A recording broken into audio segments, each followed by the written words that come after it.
नमस्कार दोस्तों, अनुभव इंस्पायर्ड यूट्यूब चैनल पर आपका दिल से स्वागत है।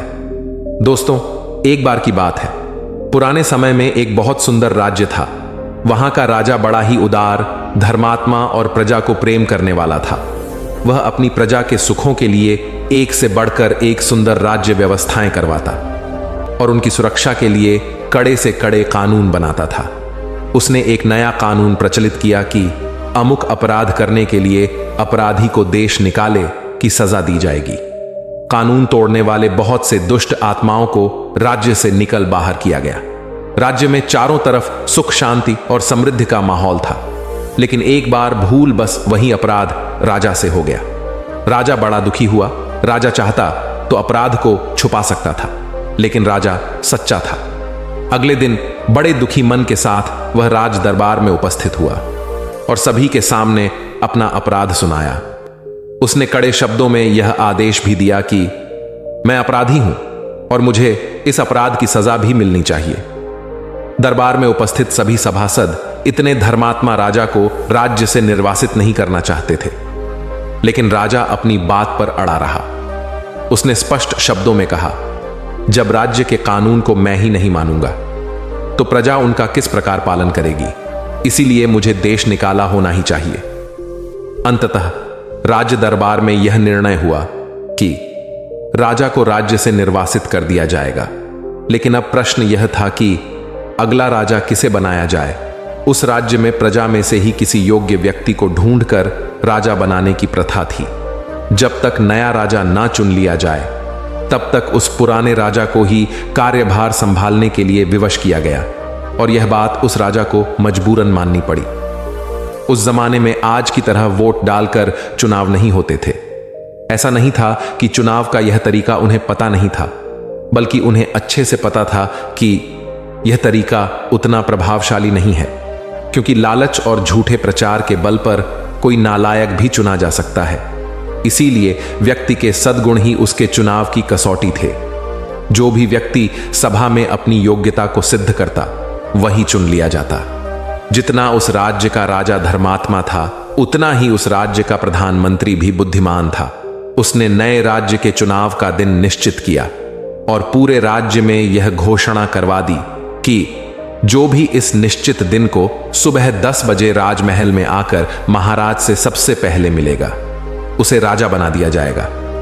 राजमहल एक पत्थरीली पहाड़ी पर मुख्य शहर से लगभग 2 मील की दूरी पर जरूर था, लेकिन उसके सभी द्वार खोल दिए गए थे। भीतर जाने की कोई भी रोक टोक ना थी।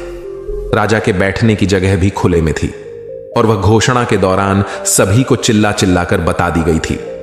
राजा के चुनाव से 2 दिन पहले प्रधानमंत्री ने सारा शहर खाली करवाया और उसे अच्छी तरह से सजवाया। सभी प्रकार के आराम और भोग विलास की वस्तुएं पूरे शहर में जगह जगह रखवा दी गई और उन्हें लेने की सभी को छूट थी। किसी से कोई कीमत नहीं वसूली जानी थी। सब कुछ मुफ्त में था। कहीं मिष्ठान के भंडार खुले हुए थे, तो कहीं खेल तमाशे हो रहे थे। कहीं आराम के लिए मखमली पलंग बिछे हुए थे, तो कहीं सुंदर वस्त्र आभूषण मुफ्त में मिल रहे थे। सुंदर और कोमल अंगों वाली सुंदरियां लोगों के सेवा सत्कार के लिए खड़ी थीं। जगह जगह राजकीय नौकर हाथ में दूध और शरबत के गिलास लिए खड़े थे। इत्रों का छिड़काव और चंदन की सजावट से पूरा शहर महक रहा था। शहर की हर एक गली ऐसी सजी हुई थी मानो कोई राजमहल हो। चुनाव के दिन सुबह से ही राजमहल के सारे द्वार खोल दिए गए और लोगों को उस सजे हुए शहर में आने की अनुमति दे दी गई। शहर के बाहर खड़ी प्रजाजन जब शहर में घुसी तो उसकी सजावट देखकर हक्के बक्के रह गए। मुफ्त के शरबत और दूध हर कोई पीने लगा। किसी ने मिठाई की दुकान पर आसन जमाया, तो कोई सिनेमा देखने जा बैठा। कुछ मुफ्त के गहने और कपड़े पसंद करने लगे, तो कोई सुंदरियों के गले में हाथ डालकर नाचने लगा। सभी लोग अपनी अपनी रुचि के अनुसार सुख सामग्री का उपभोग करने लगे। 2 दिन पहले ही सभी प्रजाजनों को यह बता दिया गया था कि राजा से मिलने का सही समय ठीक 10 बजे का है। इसके बाद पहुंचने वाले को राज्य का अधिकारी नहीं माना जाएगा। शहर की सजावट और सुख सामग्री का मेला सिर्फ उसी समय का है। एक नियत समय के बाद इसे हटा दिया जाएगा। शहर का ऐसा एक भी व्यक्ति ना था जिसे दोहरा दोहरा कर यह सारी बातें ना बता दी गई हों और सभी ने कान खोलकर सुन भी लिया था। लेकिन शहर की सजावट और मुफ्त की सुख सामग्री ने सभी का मन ललचा लिया था। किसी का भी उन्हें छोड़ने का मन नहीं कर रहा था। राज मिलने की बात को लोग परीक्षा की दृष्टि से देखने लगे। कुछ सोच रहे थे कि दूसरों को चलने दो, मैं भागकर उनसे पहले पहुंच जाऊंगा। कुछ सोच रहे थे कि अभी तो बहुत समय बाकी है। कुछ का विचार था कि सामने की चीजों को ले लो, अगर राज्य ना मिला तो यह भी हाथ से जाएंगे। कुछ तो राज्य मिलने की बातों का मजाक उड़ाने लगे कि यह गप तो इसीलिए उड़ाई गई है ताकि हम यह मिल रही सुख भोग की वस्तुओं का आनंद ना उठा सकें। पूरी भीड़ में से एक दो ने हिम्मत की और शहर से निकलकर राजमहल की ओर चले।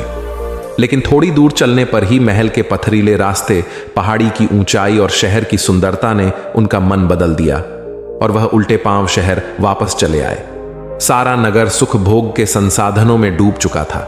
किसी को भी समय का ख्याल ना रहा। 10 बज चुके थे, लेकिन हजारों प्रजाजनों में से कोई भी राजमहल ना पहुंच सका। बेचारा राजा दरबार लगाए अकेला बैठा रहा। प्रधानमंत्री मन ही मन खुश हो रहा था कि उसकी चाल कैसी सफल रही। जब राजा से मिलने कोई ना आया तो मजबूरन उस राजा को फिर से राज्य का कार्यभार संभालना पड़ा। दोस्तों, यह कहानी काल्पनिक है, लेकिन यह मनुष्य जीवन की सच्चाई को दर्शाती है। हम भी तो अपने छोटे छोटे सुख भोगों के लिए अपने जीवन के लक्ष्य और उज्जवल भविष्य की आहुति दे देते हैं।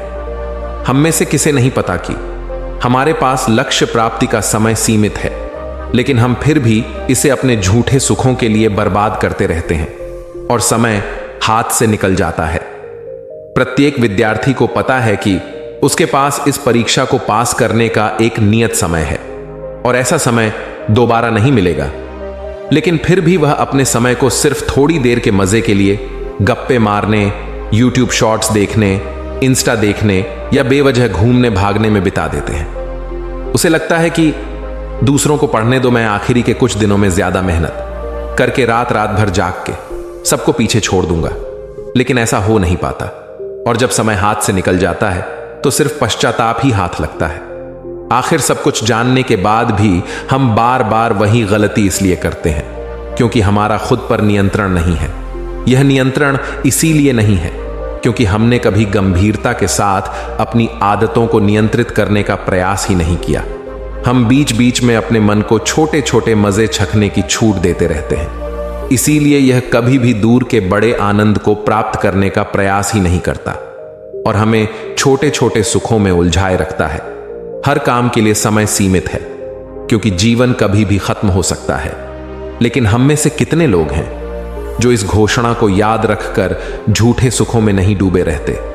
अवसर चला जा रहा है और हम आज के छोटे छोटे सुखों के भुलावे में पड़कर अपने अनमोल समय को बर्बाद किए जा रहे हैं और उज्जवल भविष्य की ओर आंख उठाकर भी नहीं देख रहे हैं। इसलिए आज की कहानी का मकसद सिर्फ इतना है कि आप जो भी करना चाहते हैं वो करें, जागरूक रहकर करें और जो जरूरी है वो करें, नहीं तो हमेशा कर्म करने के बाद पछताना पड़ेगा।